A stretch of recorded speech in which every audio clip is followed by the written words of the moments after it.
누가 기자는 시간이 흐름에 따라서 예수님의 사역과 행적을 정리하고 있습니다. 1장에서 3장의 말씀은 예수님의 탄생과 사역을 위해 준비되신 과정을 기록했습니다. 이와 함께 예수님이 예언되어져 온 메시아이시며 하나님의 아들이심을 증거하고 있습니다. 4장부터 예수님은 갈릴리 가버나움에 선교 본부를 두고 메시아의 사역을 시작하십니다. 4장에 예수님은 먼저 성령님의 충만을 입으셨었고 마귀의 시험을 이기십니다. 그리고 자신이 메시아로 오셨음을 선포하고 있습니다. 그리고 이 땅에 오신 목적을 말씀하셨습니다. 이제 5장에서 예수님의 행적은 제자를 부르시는 일입니다. 예수님의 권능의 소문은 온 갈릴리에 퍼졌습니다. 이미 많은 사람들의 주목을 받는 유명 인사가 되었습니다. 권능과 이적을 보려고 사람들이 몰려왔습니다. 예수님이 게네사렛 호수에 계실 때에 무리 앞에서 예수님은 배에 오르셨습니다. 이런 상황은 사람들이 혼잡하게 몰려왔음을 충분히 상상할 수 있습니다. 게네사렛 호수는 갈릴리 바다의 옛 이름입니다. 호수이지만 바다로 불려진 곳입니다. 예수님은 갈릴리 호수 배 안에서 저들을 향해서 말씀을 전하셨습니다. 누가 기자는 예수님이 무슨 말씀을 전하셨는지 그 내용에 대해서는 기록하지 않았습니다. 그 이유는 본문이 제자들을 부르시는 일에 초점이 있었기 때문입니다.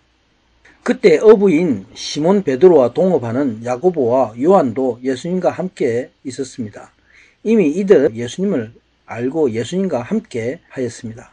바요나 시몬은 베드로의 본명이고 베드로는 예수님이 별명으로 지어준 새 이름입니다. 히브리어로는 게바라 발음합니다. 예수님은 말씀을 마치시고 시몬 베드로에게 말씀합니다. 깊은 데로 가라. 그물을 내려 고기를 잡으라 말씀합니다. 베드로는 마지 못해서 예수님의 권위에 순종해서 대답합니다. 그러나 자신의 생각을 더해서 대답합니다. 선생이여, 이미 밤이 맞도록 수고를 했지만 얻은 것이 없습니다. 그렇지만 주의 말씀에 순종해서 그물을 내리겠다 대답합니다. 예수님은 목수의 삶을 사신 분입니다. 예수님의 말씀은 이성적인 생각으로는 불가능한 요구였습니다. 베드로는 전문가 어부로서 너무도 당연한 대답을 한 것입니다. 그렇습니다. 시몬 베드로에게 당연히 예수님의 말씀을 순종할 수 있는 믿음이 없었습니다. 왜냐하면 이 믿음은 성령님이 주시는 믿음이라야 하기 때문입니다. 그러므로 예수님은 베드로에게 이런 믿음을 요구한 것이 아닙니다. 베드로를 부르시기 위해서 그의 순종을 요구하신 것입니다. 예수님은 영원히 자신과 함께 하실 제자 베드로를 부르셨습니다. 그리한즉 이 말씀은 바로 베드로가 순종했을 때에 그물이 찢어질 정도로 많은 고기가 잡혔다는 것입니다. 두 배가 잠길 정도로 많은 고기가 잡혔습니다. 이때 베드로는 예수님 무릎 아래 엎드려 고백합니다. 주여, 나를 떠나소서. 나는 죄인이로소이다. 베드로가 죄를 깨달아서 이렇게 고백했을까요? 아닙니다. 베드로는 하나님이신 예수님의 권세 앞에 놀라운 그 권능의 두려움 가운데 고백한 것입니다. 다시 말해서 베드로는 예수님을 구원주이시며 심판주이신 메시아로 알지 못했습니다. 아직 메시아를 아는 믿음을 갖지 못했습니다. 베드로가 나는 죄인이라 고백합니다. 그의 죄인이라는 고백은 앞으로 하게 되는 진정한 회개의 한 그림자일 뿐입니다. 바로 성령님의 능력으로 죄를 고백하고 구원주 되시는 예수님께 사람이 자기의 죄를 고백하는 회개의 모형입니다. 그 이유는 베드로가 나를 떠나소서 이렇게 고백하는 것으로 알 수 있습니다. 스스로 자신이 죄인임을 고백하는 사람은 오직 예수님을 떠날 수가 없습니다. 나를 떠나소서라고 말할 수 없습니다. 이 믿음의 고백은 오직 성령님으로만 가능합니다.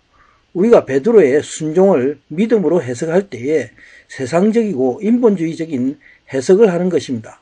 그래서 세상적인 축복을 구하게 되면 이 말씀에 대해 아주 잘못된 이해를 하는 것입니다. 사람이 세상의 권위에 순종하면 많은 세상의 것들을 소유할 수 있습니다. 하나님께 순종함도 마찬가지입니다. 하나님께 복종하되 성령님으로 온전한 순종을 한 것이 아니면 이런 복은 세상적인 것이고 종들이 받는 축복이 됩니다. 하나님 자녀가 받는 하늘의 축복은 아닙니다. 지금 교회에 많은 교인들이 믿음을 오해함으로 자신의 욕심을 하나님께 구하고 있습니다. 자기 욕심으로 구하는 복은 오히려 저주가 될 수 있습니다. 하나님이 주시는 우리 믿음의 목적은 영원한 생명을 얻는 데에 있습니다. 하나님은 복음을 전하기 위한 도구로 물질을 필요한 자에게 주십니다. 야고보와 요한과 또 함께한 이들이 이 놀라운 사실에 똑같이 두려워합니다. 예수님은 저들을 향해서 두려워 말라 말씀합니다. 베드로를 향해서 내가 사람을 취할 것이다 말씀합니다. 베드로는 이 말씀을 이해하지 못했습니다. 사람을 취한다는 것은 바로 사람의 생명을 구원하는 일입니다. 이 생명을 구원하는 일도 오직 성령님의 능력으로 그리고 하나님이 주시는 믿음의 능력으로 할 수 있습니다.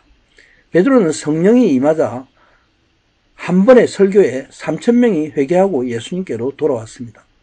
11절에 저들이 모든 것을 버려두고 예수님을 쫓았다 말씀합니다. 할렐루야! 우리도 진정으로 모든 것을 버려두고 예수님을 쫓을 수 있음도 오직 성령님의 도움으로만 가능한 것입니다. 아멘.